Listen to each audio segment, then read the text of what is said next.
दोस्तों, अमित शाह ने मोदी के हनुमान को झटका दे दिया है। अमित शाह पटना आए, नीतीश कुमार से मिले, लेकिन ना तो चिराग से मिले, ना मांझी से, ना उपेंद्र से, और एक होटल के कमरे में बैठकर मीटिंग की, हाथ मिलाई और दिल्ली वापस चले गए। उस मीटिंग की इनसाइड स्टोरी क्या है, कौन कौन मौजूद था, बातचीत क्या क्या हुई और झटका किसको लगने वाला है, मेरे साथ भरत जी मौजूद हैं। भरत जी से समझेंगे। भरत जी, इस मीटिंग की पूरी कहानी क्या है? देखिए, ये था कि अमित शाह को बिहार आना था और बिहार आकर सीट बंटवारे पर मंथन करना था। बहुत कम लोगों ने इस तरफ ध्यान दिया कि अमित शाह बिहार तो आए, बिहार आए, एक प्राइवेट होटल में ठहरे और प्राइवेट होटल में, मौर्य होटल में ठहरे और नीतीश कुमार से वहाँ पर मिले।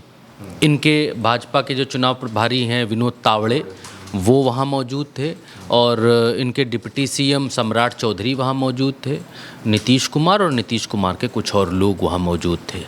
लेकिन जो सबसे बड़ी बात है, ना तो चिराग पासवान वहाँ थे, ना तो जीतन राम मांझी वहाँ पर थे, ना तो उपेंद्र कुशवाहा वहाँ पर थे। यानी नीतीश कुमार और अमित शाह सिर्फ अपनी अपनी डील क्लोज करना चाहते हैं।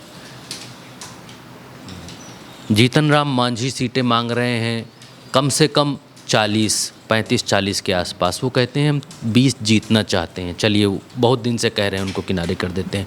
चिराग पासवान 70 सीटें मांग रहे हैं और भारतीय जनता पार्टी 20-25 उनको टिकाना चाहती है। चलिए, मान लेते हैं भारतीय जनता पार्टी 20-25 उनको दे देगी। मांझी 20 मांग रहे हैं, तो मांझी के न कहूँ और इनके न कहूँ ठौर, तो मांझी को मान लीजिए 10-15 के आसपास में टिकाकर फिट कर सकते हैं। पिछली बार नीतीश कुमार ने 7 सीटें अपने खाते से मांझी को दी थी। उपेंद्र कुशवाहा को भारतीय जनता पार्टी ने 11 सीटें अपने खाते से दी थी। अब डिमांड पिछली बार से ज़्यादा इधर बढ़ गई है। अब चिराग पासवान इस गठबंधन के भीतर ऊपर से आ गए हैं। यानी 7 और 11 में पिछली बार इन लोगों ने अपने अपने खाते से निपटा दिया था। 121-122 दोनों लोगों ने लिया था, नीतीश कुमार और भाजपा ने, और 7 दी थी नीतीश कुमार ने मांझी को और 11 इधर दे दी थी। मामला हो गया था। लेकिन अब की बार उस 7 + 11 में 25 सीटों के साथ ये भी कूद रहे हैं चिराग पासवान, जबकि भाजपा कह रही है कि हम तुमको 25 दे सकते हैं यहाँ तक। तो अब सबसे बड़ी बात ये आती है कि पहली बात कि इन छोटे दलों से शाह मिले क्यों नहीं। दूसरी बात आती है, मान लीजिए कल को मिल भी लेंगे, वही बात आती है इनके न कहूँ और उनके न कहूँ ठोर को, कल को मिल भी लेंगे, तो फिर चिराग पासवान को अगर फिट करेंगे तो फिर भारतीय जनता पार्टी कितनी सीटों पर लड़ेगी? चिराग पासवान को कौन अपने कोटे से लड़वाएगा? अगर चिराग पासवान को भारतीय जनता पार्टी अपने कोटे से लड़वाएगी तो आप मान के चलिए कि भारतीय जनता पार्टी 70-75 सीटों पर लड़ने के लिए खड़ी होगी, 80 सीटों के आसपास, कि हम 80 पर लड़ेंगे। और भारतीय जनता पार्टी पिछली बार 74-72 के आसपास की सीटें जीती थी, तो जब 80 पर लड़ेंगे तो ये जीतेंगे कितने? यहीं से मामला गड़बड़ होता हुआ दिखाई दे रहा है। अब अगर चिराग पासवान को उठाकर डालते हैं नीतीश कुमार के खाते में कि भाई तुम इनको सीटें दो, तो फिर नीतीश कुमार कितने पे लड़ेंगे? उनका भी 80-85 पे आकर सिमट जाएगा कि हम 80-85 लड़ेंगे। क्या 80-85 पे लड़ेंगे तो क्या 50 जीतेंगे? अगर भाजपा और नीतीश कुमार 50-50 और 50 सीटें भाजपा जीतती है, मान लीजिए, पिछली बार का प्रदर्शन तो बिहार में दोहरा नहीं पाएगी भारतीय जनता पार्टी। क्या 74-75 सीटें भारतीय जनता पार्टी इस दफ़ा पिछली दफ़ा का भी रिकॉर्ड तोड़कर जीत सकती है? जवाब है नहीं।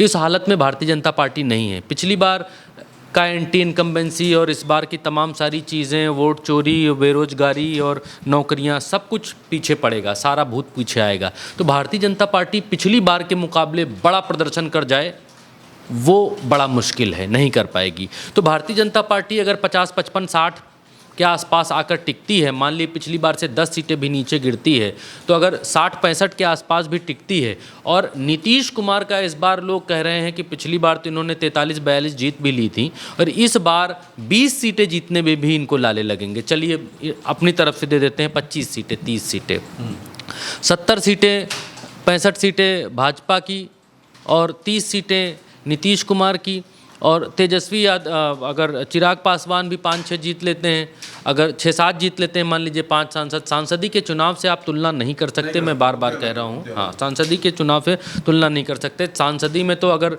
क्लीन स्वीप भी कर जाते हैं तब भी विधानसभा में मुँह की खा जाते हैं। तो अगर यहाँ पर चिराग पासवान 5, 6, 7 भी जीत जाते हैं, उपेंद्र कुशवाहा भी 3, 4, 5 जीत जाते हैं, तो 10 सीटें 12 सीटें इनकी मिलाकर होती हैं। और 60 और 30, 60, 70, 80, 90, 90, 100 के अंदर पूरा गुणा गणित सिमट जाएगा। फिर तो एनडीए का पूरा गुणा गणित सिमट रहा है। और एक खबर ये भी आ रही है चंद्रकांत जी कि चिराग पासवान और पीके के बीच बड़ी खिचड़ियाँ इस समय पकती हुई दिखाई दे रही हैं, बड़ा जो है भाईचारा दिखलाई दे रहा है। तो क्या प्रशांत किशोर के साथ चले जाएंगे चिराग पासवान, ये भी एक बड़ा सवाल है। और दूसरी तरफ इंडिया को आप देखेंगे तो राहुल गांधी ने जहां पर वोट अधिकार यात्रा को छोड़ा था और उसके बाद ये ऐलान किया था कि भाई जहां जहां हम नहीं पहुंच पाए हैं वहां वहां कांग्रेस के कार्यकर्ता और यहाँ की जो लोकल लीडरशिप है वो पहुँचे। तो तेजस्वी यादव एक तरफ से जोर लगाए हुए हैं, पहुँच रहे हैं अलग अलग जिलों में, अलग अलग जगहों पर। तो इंडिया जो अभी तक इस गेम में नहीं थी, वोट चोरी अभियान के बाद वो पूरी तरीके से इस गेम में एंटर कर चुकी है। भारतीय जनता पार्टी सीट बंटवारे में ही फंसी हुई है। अगर आप सीट बंटवारे का अंगणित निकाल कर देख लेते हैं तो भारतीय जनता पार्टी तो ऐसे ही चुनाव हारती हुई दिखलाई दे रही है। अगर पिछली बार से बेहतर प्रदर्शन भाजपा ने नहीं किया तो भारतीय जनता पार्टी की हार तय है।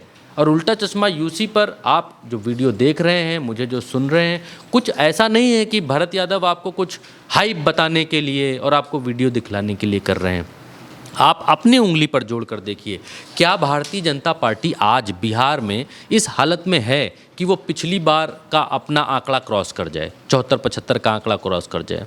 अगर 10 सीटें भी गिरेगी, मिनिमम 10 सीटें हम गिरा रहे हैं, बहुत नहीं 10 सीटें 65 पर आकर सिमट सकती है। जो 65 पर आकर सिमट जाएगी और नीतीश कुमार गिरेंगे ही गिरेंगे, आप चाहे लिख कर ले लीजिए, दस्तखत करके मैं दे दूंगा आपको।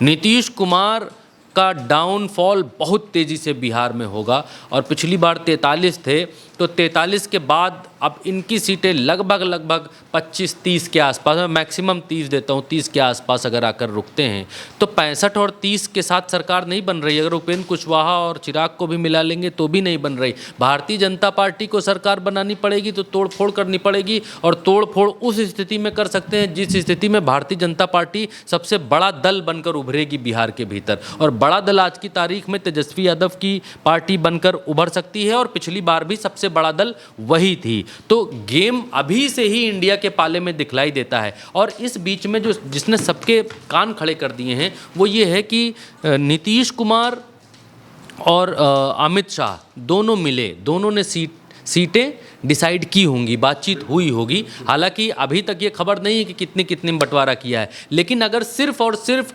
दो मजबूत पर्सन मिल रहे हैं आपस में तो उसका सिर्फ और सिर्फ एक चीज़ निकल कर आती है, वो ये है कि बात पिछली बार की तरह आगे बढ़ रही है। चंद्रकांत जी अगर नज़र डालिए, पिछली बार 121-122 सीटें मिली थीं नीतीश कुमार को, और ये कहा गया था कि आप अपने खाते से मांझी को सीटें दे दीजिए। नीतीश ने 7 सीटें दे दी थी। भारतीय जनता पार्टी ने कहा था हम उपेंद्र कुशवाहा को देख लेंगे, उपेंद्र कुशवाहा ने अपने खाते से दे दी थी। तो क्या इस बार भी वही उसी ट्रैक पर जाते हुए दिखलाई दे रहे हैं? क्योंकि शाह और नीतीश ने बातचीत की है, आपस में बैठे हैं, तो क्या ये अपने अपने कोटे से सीटें देंगे? और क्या अपने अपने कोटे से जब सीटें देंगे तो नीतीश कुमार क्या मांझी को उतनी सीटें देंगे इस बार जितनी पिछली बार दी थी? क्योंकि बहुत अच्छा प्रदर्शन तो मांझी का पिछली बार भी नहीं था कि बहुत तगड़ा प्रदर्शन हो। तो क्या भाजपा अपने खाते से देगी पासवान जी को सीटें? अगर पासवान जी 20-25 मांग रहे हैं, अगर 20 पर भी लड़ते हैं तो भी भाजपा के खाते से अगर जाएंगी, तो अगर भाजपा 120 पर अड़ती है तो 20 सीटें भी अगर पासवान को देती है, हालांकि 25-30 के आसपास की बताई जा रही हैं, 20 सीटें भी देती है तो 100 सीट पर भाजपा ऐसे चली गई। उपेंद्र कुशवाहा को पिछली बार इन्होंने 11 दिया था, 10 और घटा दीजिए, 90 सीटें हो गई भारतीय जनता पार्टी की। तो 90 और 89-90 सीटों के आसपास, 89-90 में लड़ेंगे तो जीतेंगे कितनी? और जीत की उम्मीद वैसे भी पिछली बार से कम है। तो भारतीय जनता पार्टी सीट बंटवारे पर बहुत बुरा फंसी हुई है। अच्छा, कुछ लोग ये भी कह रहे हैं चंद्रकांत जी कि अगर पीके जीत जाएंगे, कुछ सीटें जीतेंगे तो पीके कहाँ जाएंगे, मिलजुल कर सरकार बना लेंगे, पीके को इधर ले आएंगे, कुछ और लोग अगर थोड़ी बहुत सीटें लाएंगे तो इधर ले आएंगे। लेकिन ये जो गुणागणित है, ये गुणागणित तभी फिट बैठेगा जब नंबर 1 पार्टी बनेगी भारतीय जनता पार्टी, क्योंकि जो नंबर 1 पार्टी होगी उसी को राज्यपाल सरकार बनाने के लिए बुलाएंगे। तो ये पैटर्न अभी तक बिहार में दिखलाई दे रहा है कि नीतीश और शाह की मीटिंग हुई है तो ये पिछले पैटर्न के हिसाब से ही टिकट बंटवारे में जाएंगे। और अगर अपने साथ चिराग को भारतीय जनता पार्टी लेती है तो भारतीय जनता पार्टी बिहार में मुझे नहीं लगता कि पिछली बार का प्रदर्शन दोहरा पाएगी। जब कम पर ही लड़ेगी तो ज़्यादा जीतेगी कैसे? लेकिन एक छोटा सा सवाल आपसे आखिर में हो रहा है। चिराग कह रहे हैं कि मैं गठबंधन में नमक की तरह हूँ, इस बयान को कैसे समझा जाए?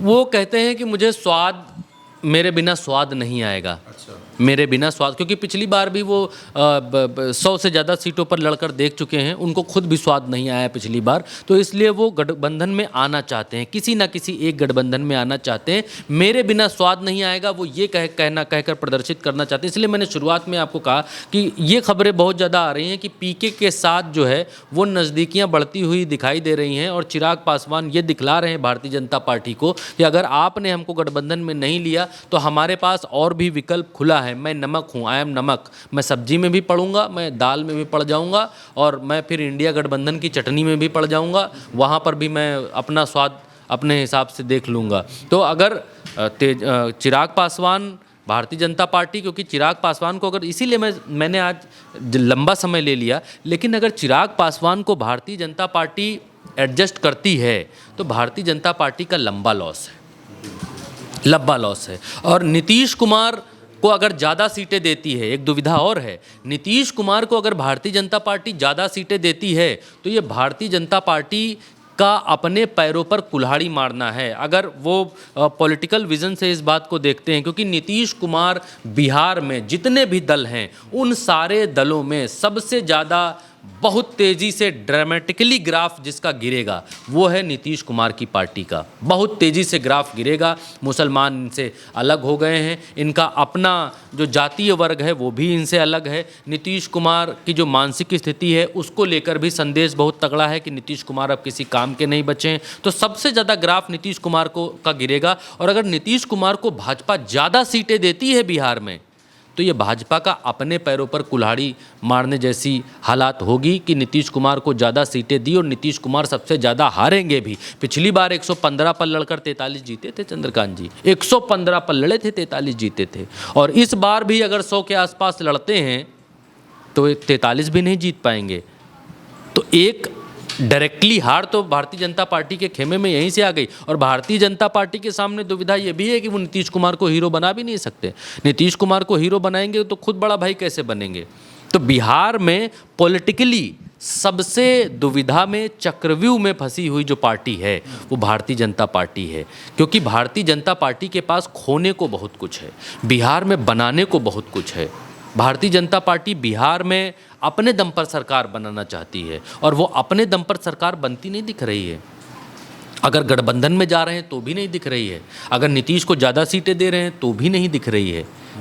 तो होगा ये कैसे? क्या SIR के भरोसे ही हैं? कोई और कॉन्फिडेंस है तो अलग बात है। बिल्कुल। तो भारतीय जनता पार्टी दुविधा में है दोनों तरफ से, चिराग की तरफ से भी, नीतीश की तरफ से भी। मीटिंग जो हुई उसमें चिराग का ना आना, मांझी का शामिल ना होना, उपेंद्र का ना होना बहुत से सवाल खड़े करता है। और भरत जी की बात बिल्कुल ठीक है कि क्या अपने कोटे से ही सीटें दी जाएंगी? अगर ऐसा हुआ तो बिहार का चुनावी खेल बड़ा दिलचस्प हो जाएगा। इस चर्चा में हमारे साथ दोस्तों इतना ही। आप उल्टा चश्मा यूसी के साथ बने रहिए। नमस्कार।